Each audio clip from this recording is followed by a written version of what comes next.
Huda Azze ve Celle uha emredike. Auzu billahi semil alim mineşşeytanirracim. Bismillahirrahmanirrahim. İqra bismi rabbikellezî halak. Lazım hem khudna ve وهم دجي عمل كما في شو آية كلمة في ورتل القرآن ترتيلا وقرآن خود بحق وصا سنة القرآن مخنا ديني خوش وصا قراءتي عليك القرآن لتحكم بين الناس يا محمد ما قرآن كريمة منازل كريه جبوني تبذي قرآن كريمة حكم بكي دنا بين الناس.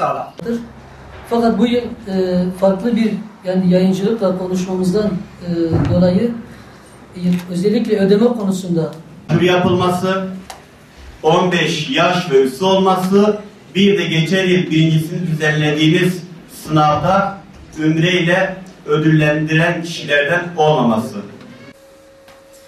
Bizler Kur'an Nesli platformu olarak Rabbimizin yardımı ve inayetiyle bu yıl ikincisini düzenlediğimiz Kur'an ilimleri ve meal sınavının istişare ve bilgilendirme toplantısını yapıyoruz.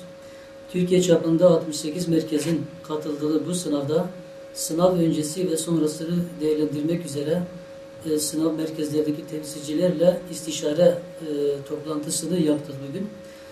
Allah'ın izniyle başarılı geçeceğine inanıyoruz. Yurt çapında ilk ona giren kardeşlerimizi ümre ödülüyle ödüllendireceğiz. Yine bu sınavda il bazında birinci, ikinci ve üçüncü olan katılımcılara da her merkez kendi imkanları ölçüsünde ödüller verecektir. Şu anda tüm merkezlerde yoğun bir çalışma, bir özveriyle bir çalışma yapılıyor. Çalışmalar şu anda büyük bir aşama kaydetmiş durumdadır. Bütün merkezlerde bu işin duyurusu, afişi, brandası, gereken bütün kitle iletişim araçları kullanılarak yapılmaktadır. Şu anda bütün merkezde yine Kur'an-ı Kerim üzerinde yoğunluk bir çalışma söz konusudur. Rabbimizden temenni ve beklentimiz bu sınavın Kur'an'ın ruhuna uygun olarak geçmesi ve istifade edilmesini diliyoruz. Allah-u Teala bu sınavda katkısı ve emeği geçen bütün kardeşlerimizden razı olsun.